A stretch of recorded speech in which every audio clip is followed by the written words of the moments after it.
नमस्कार मेरे प्यारे साथियों, आपका स्वागत करता हूँ अपने यूट्यूब चैनल एग्जाम टाइम 96 पर। दोस्तों, मैं आज आपके लिए वो मज़ेदार ट्रिक लेकर आया हूँ जो देखते हुए क्वेश्चन को चुटकियों में सॉल्व करेंगे, यानी सेकंडों में सॉल्व करेंगे क्वेश्चन को।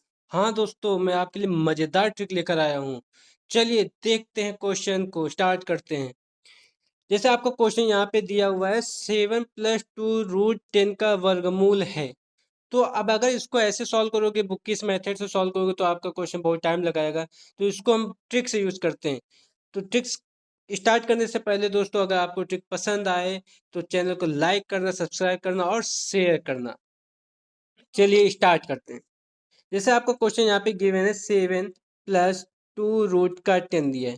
तो अब यहाँ पे ऐसे क्वेश्चन को सॉल्व करने के लिए सबसे पहले हम लोग क्या करेंगे, यहाँ पे ये जो हमारा 7 दिया है, इसका ऐसा फैक्टर करेंगे, गुणनखंड करेंगे कि मल्टीप्लाई करने पर हमारा ये क्या आना चाहिए, 10 आ जाए।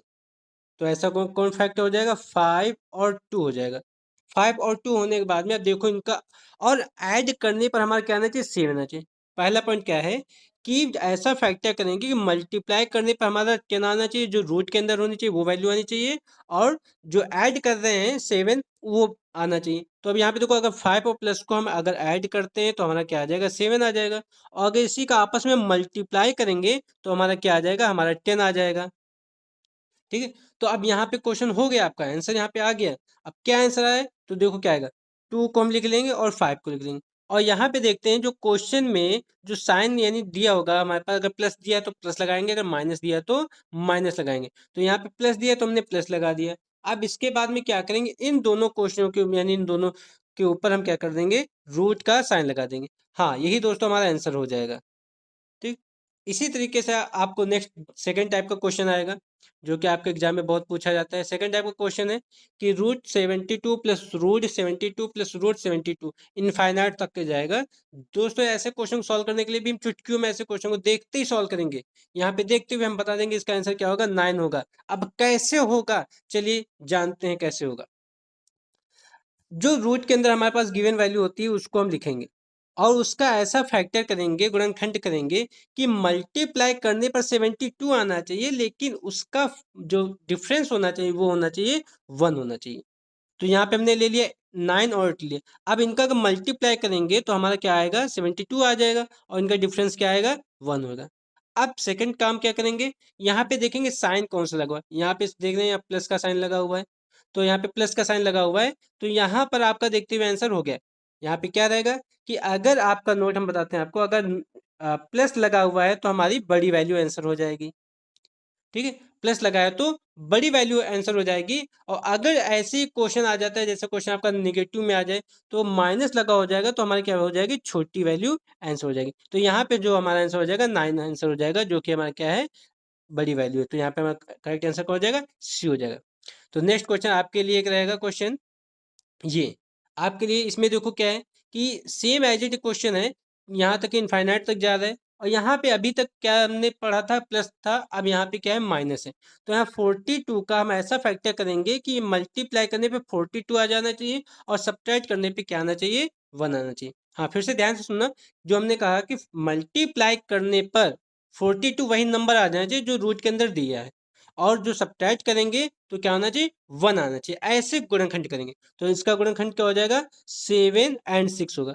अब 7 और 6 का अगर हम मल्टीप्लाई करते हैं तो 42 आता है, और डिफरेंस करेंगे तो हमारा कितना आ जाएगा, 1 आ जाएगा। तो अब यहाँ पे क्या आंसर हो जाएगा, आंसर हमारा देखते हैं कि यहाँ पे माइनस लगा हुआ है। तो अभी हमने आपको बताया था कि जब प्लस लगा हो तब हमारी बड़ी वैल्यू आंसर हो जाएगी, और जब माइनस लगा हुआ हो तो हमारी क्या हो जाएगी, छोटी वैल्यू आंसर हो जाएगी। तो यहाँ पे माइनस लगा हुआ है, यहाँ पे देखो क्वेश्चन में क्या लगा है, माइनस लगा हुआ है, तो जिससे हमारा क्या आंसर होगा, आंसर 6 हो जाएगा। ठीक। तो दोस्तों, यहाँ पे आपको समझ में आया क्या हो जाएगा। ठीक है, नेक्स्ट क्वेश्चन चलते हैं। अब थर्ड टाइप का क्वेश्चन है आपका, कि ऐसे क्वेश्चन आ जाएंगे कि रूट हो जाएगा वो मल्टीप्लाई में होगा, यानी क्वेश्चन रूट के अंदर वही वैल्यू सेम गिवन होगी, तो इनफाइनाइट तक जाएगी। तो दोस्तों, ऐसे क्वेश्चन सॉल्व करने के लिए क्या करेंगे, अगर वैल्यू रूट के अंदर चल रही है, रूट में चल रही है और इनफाइनाइट तक जा रही है, तो वही आंसर हमारा हो जाएगा जो रूट के अंदर गिवन हो। तो क्या मतलब होना चाहिए कि मल्टीप्लाई में रूट गिवन हो और इनफाइनाइट तक चलो। पहला पॉइंट क्या है, मल्टीप्लाई में होना चाहिए। मल्टीप्लाई में होना चाहिए यानी गुणा के रूप में होना चाहिए। और दूसरा पॉइंट क्या है कि इनफाइनाइट तक होना चाहिए। तो रूट में देखो यहाँ मल्टीप्लाई में चल रहा है और इनफाइनाइट तक चल रहा है, तो जो रूट के अंदर वैल्यू होती है वही हमारा आंसर हो जाती है। तो दोस्तों ऐसी ट्रिक आपको समझ में आई? ठीक है। अब नेक्स्ट टाइप का क्वेश्चन आपका है, ये वेरी इंपॉर्टेंट क्वेश्चन है जो कि आपके UP TET railway SSC bank हर जगह पूछा जाता है, जितने भी कम्पिटेटिव एग्जाम होते हैं, और बच्चे यहाँ पे क्वेश्चन को गलत करके आ जाते हैं। यहाँ पे अगर हम बुकिश मेथड सॉल्व करेंगे तो आपको 1 मिनट समथिंग लग जाएगा। जैसे कहा गया दो संख्याओं का योगफल गुणनफल 11 और 18 है, इन संख्याओं के व्युत्क्रमों का योग क्या होगा। तो दोस्तों इसको हम अगर देखते हुए क्वेश्चन को सॉल्व करेंगे तो इसका हम सीधा आपको आंसर बता दें क्या हो जाएगा, 11/18 यानी बी नंबर आंसर हो जाएगा। अब कैसे हो जाता है तो यहाँ समझो, यहाँ पे कहा है कि दो संख्याओं का योगफल तथा गुणनफल।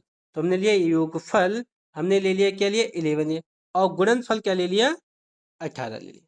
ये दो चीज दी यहाँ पे गिवन है, और कह रहा है कि इनके इन संख्याओं के व्युत्क्रमों का योग क्या होगा। तो हमने संख्या जो ली थी x और y ले लिया है, इनका योगफल हमको ये दे दिया है 11 दिया, और मल्टीप्लाई हमको 18 दिया। अब इनके व्युत्क्रमों का बता रहा है, तो वन इनका व्युत्क्रम हो जाएगा x और 1/y हो जाएगा। ठीक, अब इसका अगर हम एलसीएम लेंगे तो यहाँ पे x प्लस वाई अपान में x इंटू वाई हो जाएगा। तो यहाँ पे अभी हमारे पास इक्वेशन थी, क्या था कि x प्लस वाई हमारा 11 दिया और एक्स वाई हमको कितना दिया 18 दिया, यही हमारा आंसर हो जाएगा। तो अगर इस तरीके क्वेश्चन आता है कि आपको अगर व्युत्क्रमों का योग पूछा जाए और गुणनफल पूछा जाए, तो उस ऐसे क्वेश्चन सॉल्व करने के लिए हम डायरेक्ट भी कर सकते हैं, ट्रिक से कर सकते हैं कि जो हमको योगफल दिया होगा वही हो जाएगा ऊपर, उसको हम रखेंगे अंश में रखेंगे, और जो गुणनफल होगा वो हर में जाएगा। तो देखते हुए क्वेश्चन चुटकियों में आप इसको सॉल्व कर सकते हैं, ये आंसर हमारा आ जाएगा, यानी 11/18 आंसर हो जाएगा। तो दोस्तों अगर ये आपको ट्रिक पसंद आई हो तो चैनल को लाइक करें, सब्सक्राइब करें और शेयर करें, जिससे भी हम और मज़ेदार ट्रिक आपके लिए लेकर आ जाए। जय हिंद।